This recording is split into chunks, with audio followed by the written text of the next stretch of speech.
My name's Alexis Alloway. I've been with Everett Mountain Rescue since 2012, and I have worked as a snow and avalanche professional since 2006.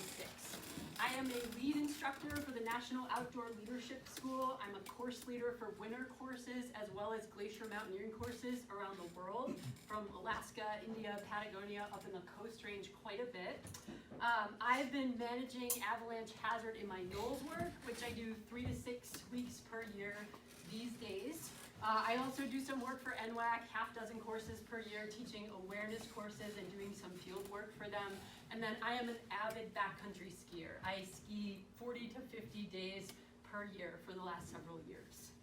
So I think I'm qualified to talk to you guys about winter risk management. So my goals for tonight's session, I want us to understand the unique challenges of managing avalanche hazard. We've actually started talking about this, which is awesome to see that some people already get it. I want us to take a look at different organizational levels at which we can manage risk. So just this understanding that, hey, it's not just me as an individual making a decision to cross an avalanche slope. There are actually much bigger systems around me that are influencing that decision and that can also manage the risk management decision that I'm making. And finally, I want us to identify some concrete ways that EMRU can better manage avalanche or winter mission risk at individual levels, field team levels, overall mission or kind of an operational level, and even as an organization. So to get started on the first point, looking at how avalanche hazard is unique, it is freaking dangerous. Okay, if we just look at the statistics, every year in the United States, our average number of fatalities across the board is 27 people killed by avalanches. So if we look at this statistically, avalanches are more dangerous than riding motorcycles, which to me sounds scary. You're more likely to be killed in an avalanche than a plane crash, shark attack, so on and so forth. I want to point out this statistic looks at just recreationalists. If we look at professionals, the statistics are even scarier. Okay, so let's just look at Swiss mountain guides. To become a Swiss mountain guide, you need a level of training and experience well beyond what any of us have. Out of the 150 Swiss mountain guides, an average of 2 are killed by avalanches every year. So we're looking at a fatality rate among professionals just in Swiss mountain guides of 1.5%. Okay, when it comes to things that EMRU does, okay, a helicopter is by far the most dangerous thing we do. We have very rigid systems in place to manage that risk. It is run HRT and helo ops very differently than EMRU, but avalanche rescue after HRT stuff is by far the most dangerous thing we do. It's not just us, right, that maybe has problems managing avalanche risk within EMRU or SMR. There is more and more examples of both professional and volunteer rescuers being caught in avalanches. In January of this year, there was a mountain rescue volunteer caught in an avalanche that you can see in this picture on a mission outside of Steamboat Springs, Colorado. The team of 3 were all expert skiers. Haha, it's always that way. They stared red flags in the face. Okay, they knew the danger was there. They decided to cross this slope anyway. The first person crossed the slope in an existing track and nothing happened. They got away with it. The second person, same track. Oh, it looks like we made a good decision until that third person crossed the slope, triggered an avalanche, and was swept away. Now, he was lucky. He wasn't fully buried, but he was unlucky in that he was severely injured. He had a head injury that required 5 staples. He shattered his arm in multiple places and suffered from a broken leg. So bottom line is, avalanches are super dangerous. Our experienced people could easily make these same mistakes. It's the same classic story we hear over and over again. And it's not just Colorado this year. There were 2 star volunteers caught in an avalanche in Iceland just a couple years ago. Fortunately, they both survived, although with injuries. And then tragically, in 2009 in Europe, there was a professional avalanche response where 4 rescuers were killed in the same avalanche. So my point here is that this is a very real hazard. And this is something we can't take lightly. And this is something we as a unit need to approach with extreme seriousness and extreme humility in recognizing where our experience actually is and in recognizing just how dangerous this hazard is and how difficult it is to manage. One point on that one, and it's happened here, that sometimes our most experienced people with Abby are the ones that are not conservative. Yep. And go into the field on missions when they should. Absolutely, absolutely. And that's the challenge sometimes when you bring in, say, well, we have to have all this experience. Totally. But it gives that, I don't know if it's a false sense of confidence or whatever, but historically around here, those are the people you don't want to follow into the field because they're going into the field at the wrong time. I would agree with that. And I think what you're bringing up here, Mike, is the point we need to understand is that no matter how much experience any one of us has, not a single person in EMRU is an expert when it comes to avalanche hazard. I am not an expert, even though I get paid to work professionally. Oyvind is not an expert, even though he teaches avalanche courses. Brad is not an expert because he teaches avalanche courses. Dave is not an expert. There are no experts, and the reason why is simply because of what it takes to develop expert intuition. So social psychologists, you all know probably Daniel Kahneman, we've talked about him before. They recognize that in order for someone to develop expert intuition, 2 criteria need to be met. The first is that person has to have 10,000 hours of experience to learn the environment. And what does 10,000 hours look like? Well, 10,000 hours in avalanche terrain looks like you going out every single day for 6 years straight, spending 5 hours a day in avalanche terrain the entire time. So if you know anyone in this unit who says they have that kind of experience, you should call their bullshit because they don't. The second criteria we need, besides that 10,000 hours of experience, is we need a high validity environment. And a high validity environment is one where there is a stable and predictable relationship between cause and effect. And an example would be little kids and a hot stove. A hot stove where the burner is red and I touch it and scream, ow, is a high validity environment, right?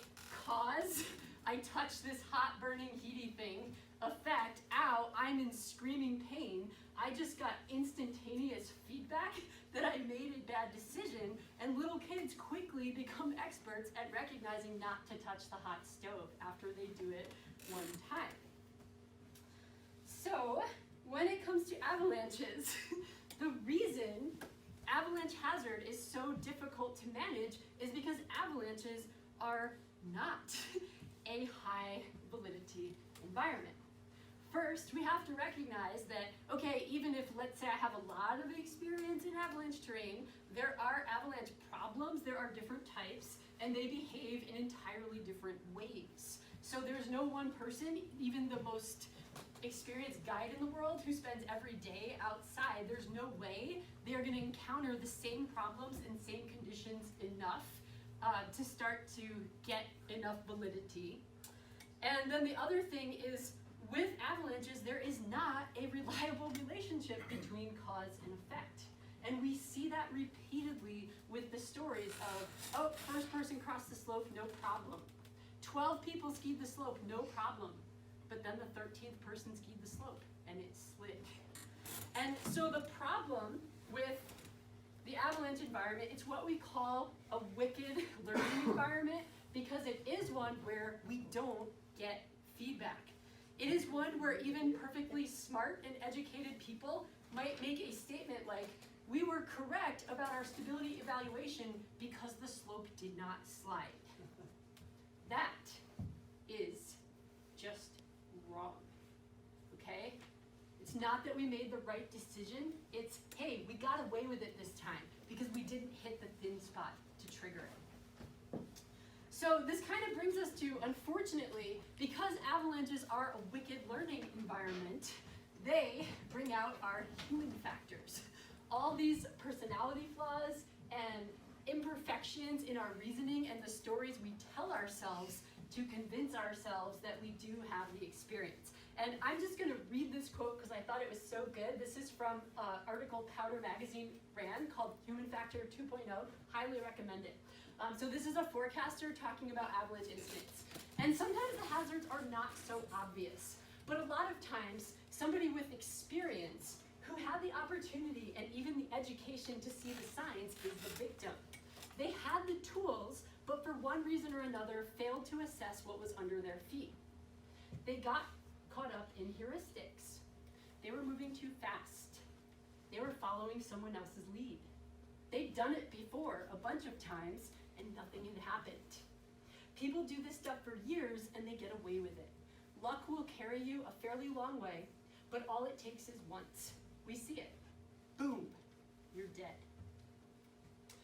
So with the avalanche hazard, we are playing Russian roulette, right? And luck is not an acceptable strategy for risk management.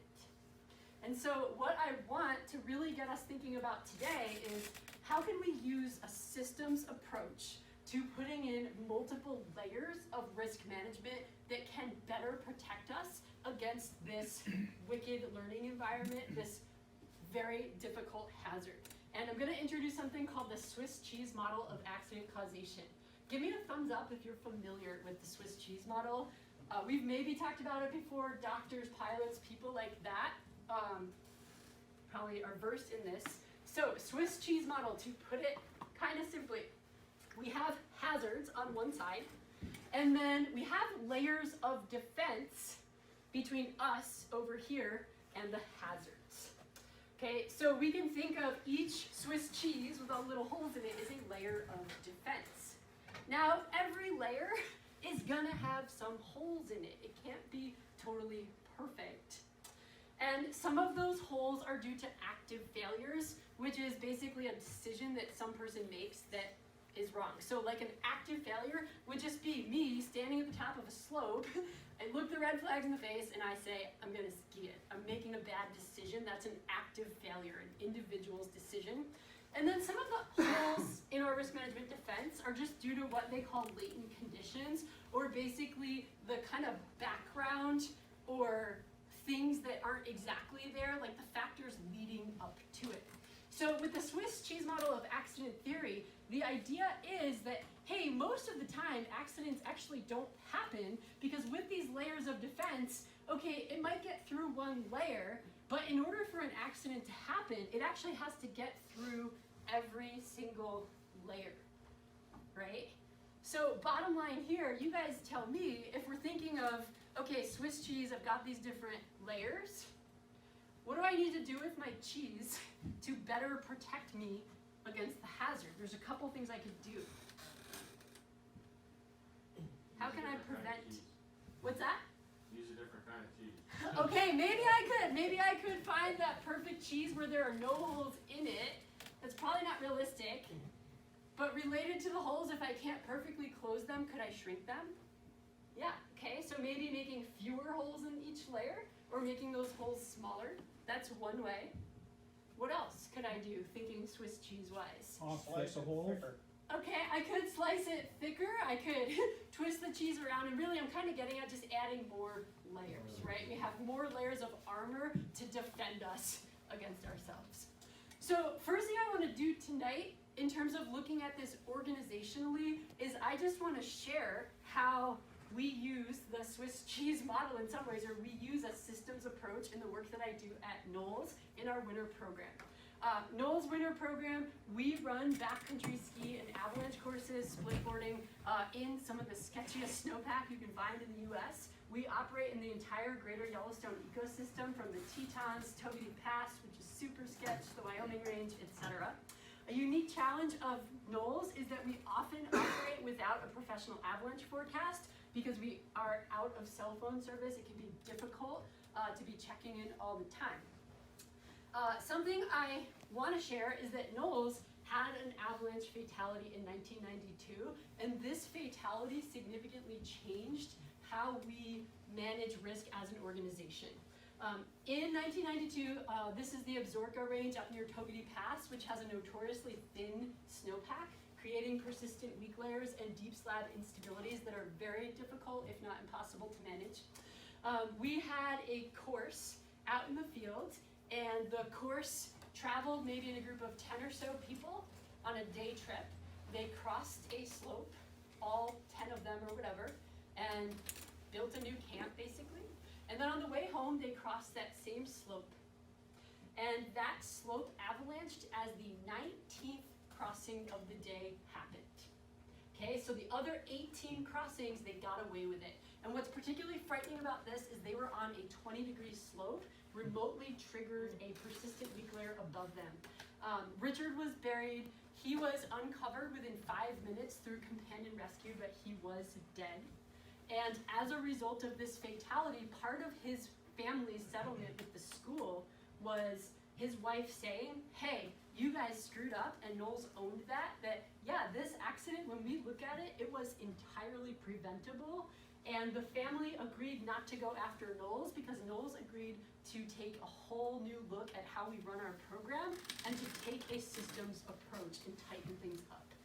So I'm just gonna share, there are actually countless ways when I start to think about it of ways that we've added layers of Swiss cheese and how we've closed some holes as an organization. I'll be perfectly honest, the things we do at NOLS, some of them work because we do get paid for the work that we do. And some of those techniques will not work in a volunteer organization, but I just want to start giving you guys some ideas of, hey, this is how other organizations manage risk. So one start is just who do we hire, and then what kind of training do they have to go through? I can take my area level 1, I can take my area level 2, and NOLS still makes me come take their own in-house avalanche training. I can't resume out of it. NOLS also has really clear instructor qualifications and performance expectations for different levels. So when we work a course, we have a course leader who's the main instructor. We have patrol leader, which is like a mid-level, maybe they might actually be a course leader, they just have fewer field weeks. And then we have instructor level, which is our base level of, hey, this is someone who's newer to the program, they need some mentoring and experience. And what's really cool is, it is really clear what the expectations are for that level. So even if, let's say Mark is a brand new instructor, he's at I level, even though I've never met Mark before, I know that, okay, he is an I, he has demonstrated that he has these skills and he meets these criteria. So I know what I can task him to do, and I also know when he needs supervision and what I can't expect him to do. And kind of this also gets at, we just have this hierarchical framework, okay, even as a course leader, I'm often working with other course leaders and we make decisions together. We have a program supervisor in town that briefs us, takes us out on a training day, writes our evaluation at the end based on my self-feedback, my co-instructors, and we're basically getting supervision even from our school's risk management director. If I have an accident or something happens, it not only goes to my program supervisor, it actually gets reviewed by the school's director, and they decide if anything needs to happen moving forward. Staffing. This is me and one of my co-instructors on a ski course a couple years ago. They don't just randomly mix people up. Staffing decisions are deliberate. If we're on a 2-person instructor team, because in this case we only had 7 students, if we've only got 2 people out there, they can't put me with a brand new I. I need another course leader, or I need a very strong PL in the field with me. If we have people at the school that we know butt heads or make bad decisions together, they don't get staffed together. Okay, so staffing, or in EMRU thinking about, well, who do we put on a field team together, that is a risk management decision that you're making. Okay, next thing, just clear risk management goals. So one of the first things it says is, okay, we expect that no one will be caught in an avalanche while on a NOLS course. And that may sound like stating the obvious or simple, but I actually find it really helpful to have it told to me from the Director of Risk Management that, hey, it is not okay for people to get caught, and there are no questions or ambiguity about what our acceptable level of risk is. And then our school, Paul Petzel, the founder, one of his best quotes is that rules are for fools. We don't have a lot of rules, but we do have accepted field practices, which are loose guidelines, and they are intentionally designed to be loose and to allow an instructor to say, that rule doesn't make sense right now, so I'm gonna do this. They are crafted in a way that allow us to use our judgment. So our accepted field practices, they're updated every single year. They include a winter position statement, including avalanche risk management statements, terrain definitions. We just make it really clear. We actually use the 8 system from Canada of, is it simple terrain, is it challenging terrain, or complex terrain, so that instructors can clearly communicate expectation or hazards. We have expectations about snow documentation, our written record, etc. So documentation is another tool we use to manage risk.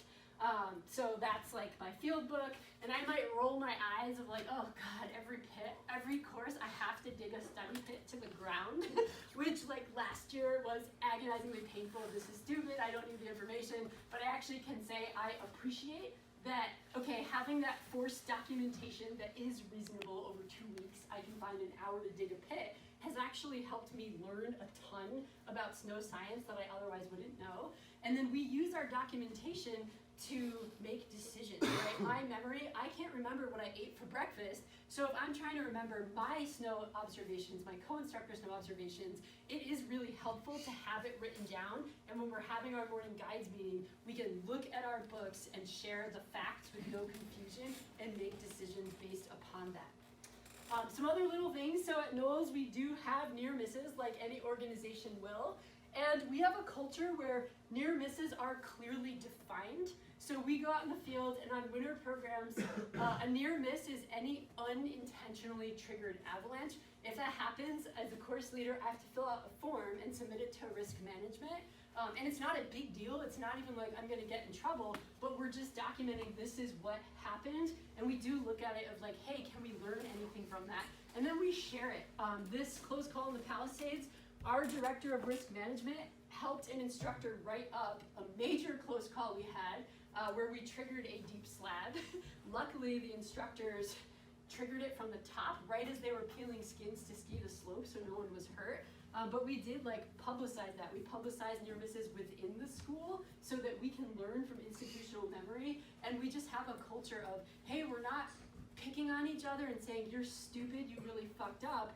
We are having this culture of, hey, we all make mistakes. We're all gonna screw up at some point if you play the game long enough. So let's promote a culture where we can openly talk about it and own our mistakes and learn from them, and even share so more people can learn.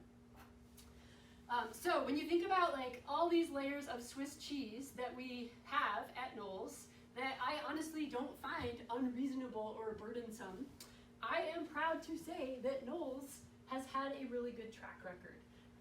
Since Richard Sarnoff died in 1992, we have had 0 fatalities, over 96,000 user days in a much more difficult snowpack than we manage here. We have had 2 people caught in avalanches, and the trend there is they tend to occur on instructor trainings where we're getting into more aggressive terrain and we have the experts together. And we've had 13 near-miss incidents where an avalanche came close to a group that was traveling, close enough to consider it a near miss, that we were lucky that no one got buried. So clearly we're not perfect, right? And I feel like with the avalanche hazard, you're never gonna have a perfect system, but I do feel that, okay, I've been able to see some systems that give us a track record that I think is quite reasonable given what we actually do. Other thing I want to talk about briefly, at NWAC the other night, we had a chance to learn more about what their field forecasters and observers do, or what their levels of Swiss cheese are. Their hiring is, obviously they have high standards for who can do that job. They get outside training. We do this at NOLS as well, where we will get other organizations to come in and provide training so that we don't get the groupthink going on within the organization.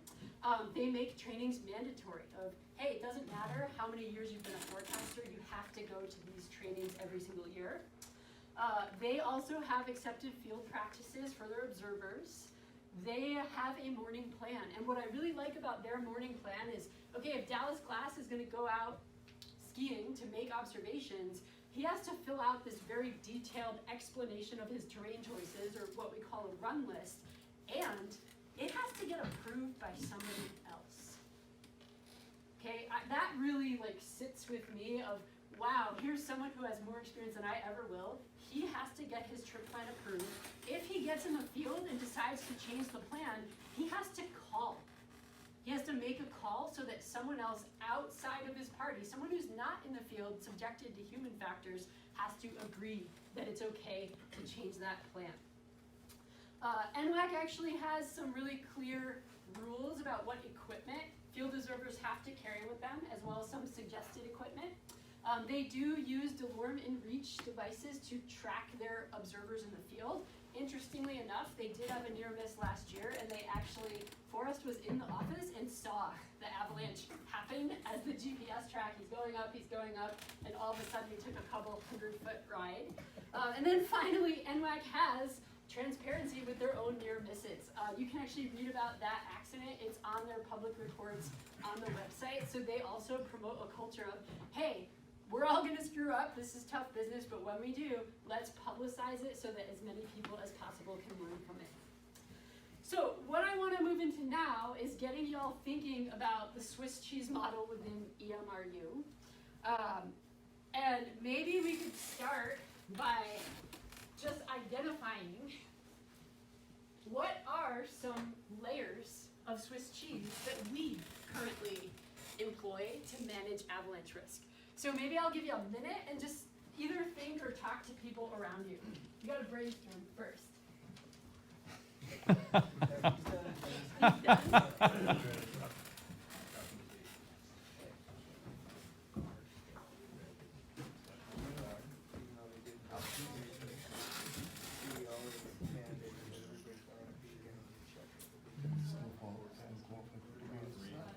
What's that?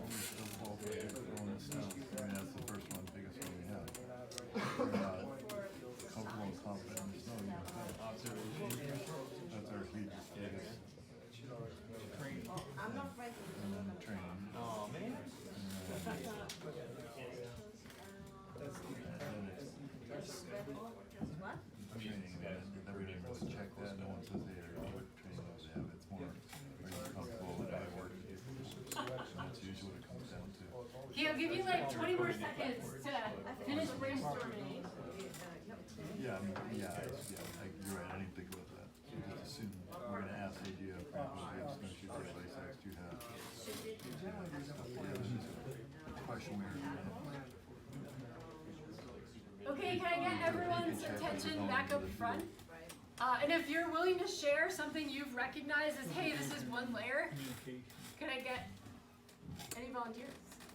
Thanks, Wilson, what do you got? First is the deputy. Okay, I'm gonna put that under leadership. Tell me more about that.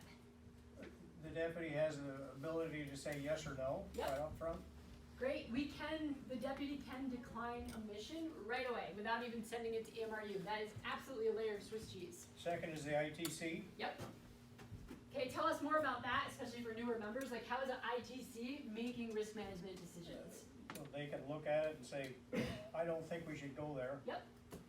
Or I need experienced people to make this call. That ITC is the in-town coordinator. The ops person Yep. is next. Yep, so we're John's going through the hierarchy here, basically from top down. Okay, so how could an ops person make risk management decisions? With experience, they say we're not going or we're going. Okay, yeah, so they can decline a mission, and maybe, like just happened, they might be in charge of selecting who it gets paged out to or who it doesn't. Well, they're ensuring there's a plan in place Yep. before you go into the field. Excellent, yep, they're creating a plan, looking at, And a backup plan. and a backup plan, totally. Okay, I'm guessing you've got more? The GAR, Okay, excellent. GAR, I wonder if I should put that, I might put it something of just like general protocols, I guess, or like. Yep, so we have our expectation that we're using SAR-GAR on any mission. Okay, I wanna hear from someone else besides Wilson now, I've had enough, thank you, John. Joe, what do you got? Training, Okay, tell me more about training. avalanche training, avalanche courses, Yep, reaccreditation. awesome. Reaccred is a huge risk management tool for getting other units to look at our practices. That's with the peer review. And I'd even say like RDF or just getting outside training, supporting members in doing that, or like going to the NWAC thing, etc. Those are layers of risk management. Okay, anybody else have ideas? What are some other layers of risk management that we need to go at? We try and reinforce a culture where everyone has the option to say no. Yeah, veto culture. I think SAR-GAR helps to really promote that, but that is our general ethos of, hey, at any time, even if you are a brand new member, you can say no. Awesome. Mike? Basic equipment to go in the field. Excellent. Beacon, probe, shovel, Yeah, totally, like bare minimum equipment and then, expectations. and then tied with that, when we're doing our job right, we have the check before anybody goes in the field that their beacon's on transmit. Right, it is an expectation that we are doing a beacon check. Yep. That everyone is wearing them, shovel, beacon, and probe. Chris? We have a culture of, I'll say, semi-transparency and a willingness to try to debrief everything. I Yep. don't think we're 100%, but we're trying. And I'll just say AARs are also part of that. Written communication or debriefing as well. Anybody recognize anything else that we're already doing, Michael? With the ITC is providing updated information Okay, as far as conditions and such. I don't know where I put that, maybe communication, like, yeah, continuing. I'm gonna say situational awareness and communicating that, like, keeping aware of what's going on, what's changing, getting more information. But usually they're giving you, if they can, avalanche conditions. You know, if Absolutely. there's an inversion or Yep. whatever might be going on, what they can pick up. Okay, excellent. I just want to expand on the OLs, they're all rescue level, so that there's a high level of experience and training in the people making decisions. Okay.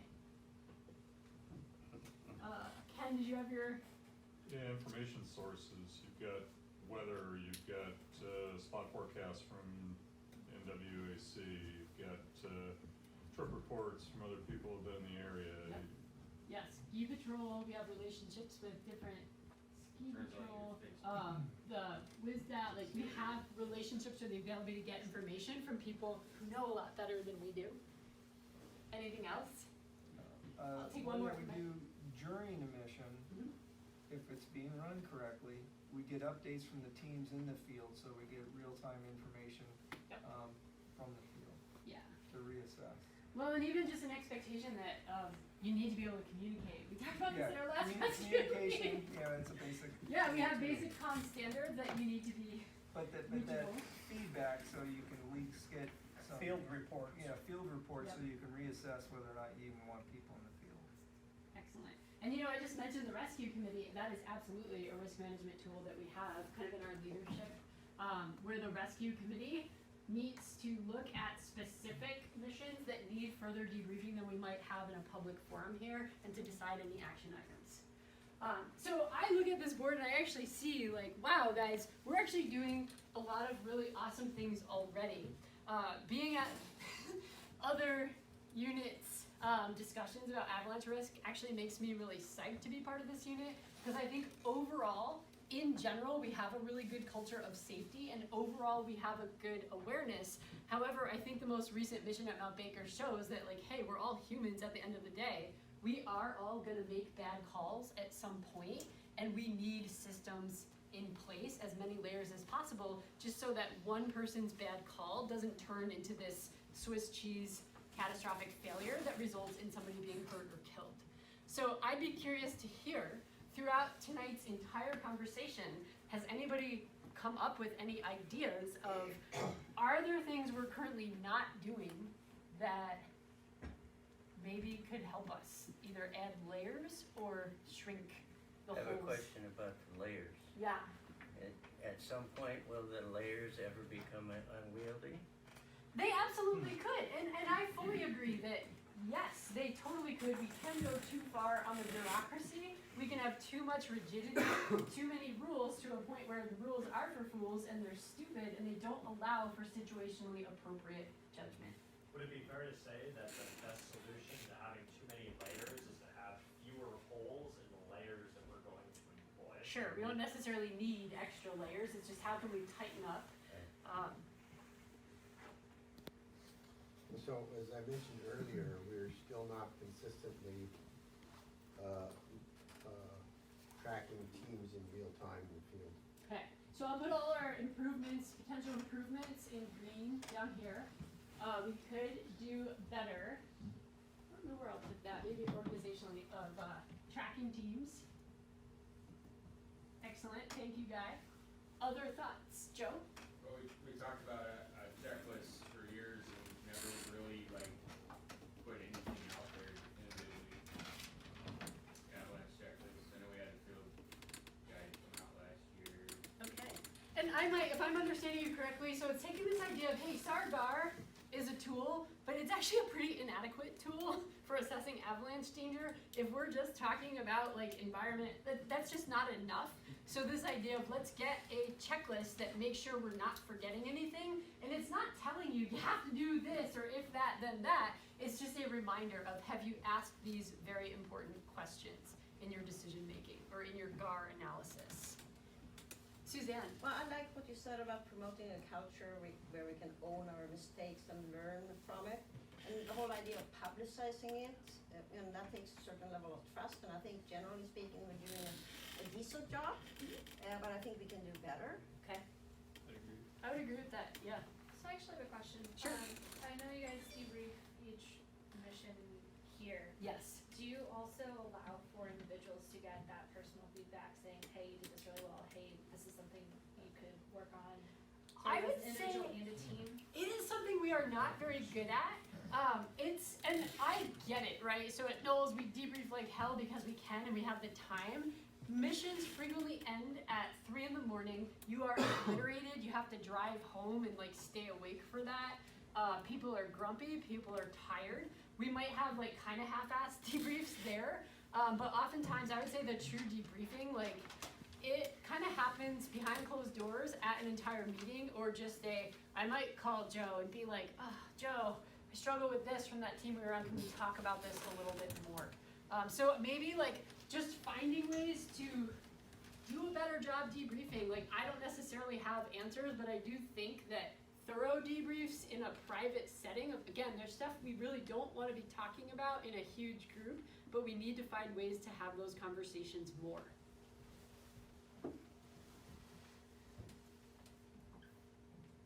And I'll say even like debriefs of difficult issues especially.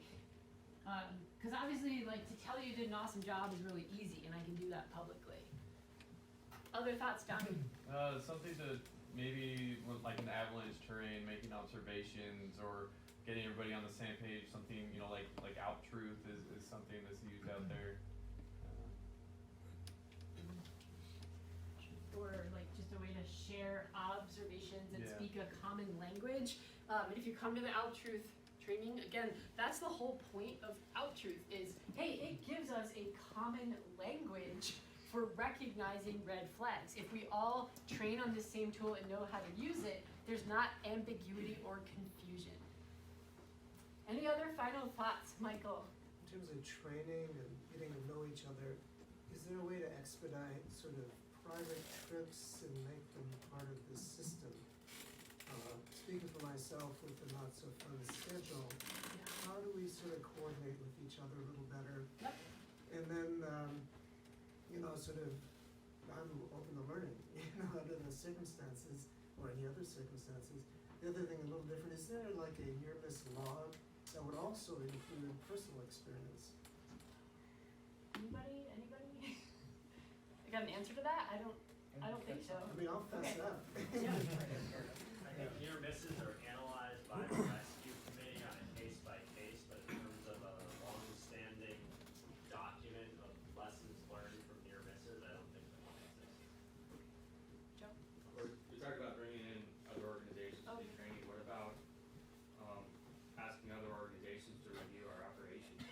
Yeah. great. Yeah, and I'll say in the professional realm, getting even a risk management audit is a common practice of, hey, getting a pro to come in and look at how your organization is doing things and giving you very clear suggestions for what you could be doing. Or even a smaller scale, even just a mission review, like, Yep. hey, this is where, you know, we decided to go, what do you guys think, what's the feedback on that? I know that, like, HRT shares our after actions with King County, like, asking our sister organizations, like, hey, we have this mission, these are the details, Yep. can you give us some feedback? Yep. Or and letting us do that to them. And you actually just reminded me something I'm not doing well is, and Matt mentioned it, just trying to train or like interact with other units more. The reality for snow and avalanche missions is we rarely have them in Snohomish County. I would say the majority of them, at least in recent years, have been where we're assisting.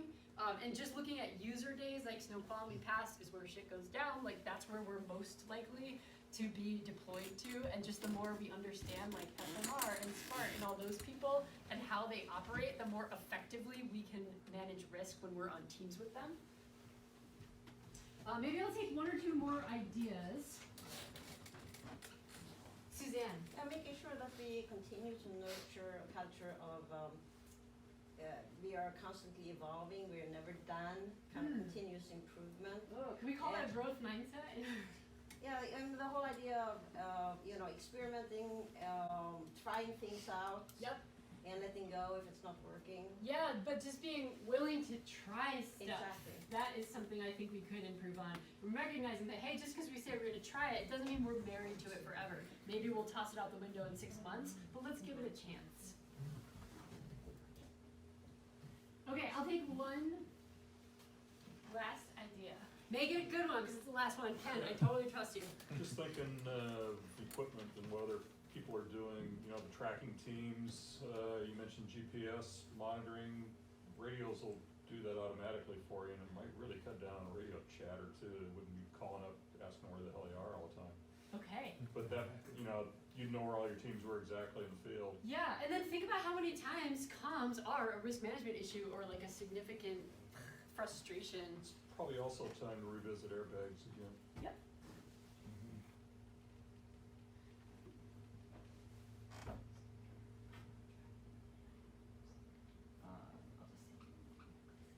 Cool. We could go on all night. We all have been patient enough. I think the bottom line is that you can expect to see some changes. I will tell you that the Mount Baker mission contained multiple serious risk management issues. Okay, I'm gonna put that out there. That mission is not going away. That mission is going to inform how things continue to evolve. It is a work in progress. If you have ideas, if you would like to be involved, or even if you don't want to be involved and something comes to mind in a month, let us know. You can always reach out to me. You could reach out to really anybody, I would say, who's on the rescue committee, because this is something we're going to be dealing with. So thank you all for a really productive discussion tonight, and I look forward to evolving with you all some more this winter.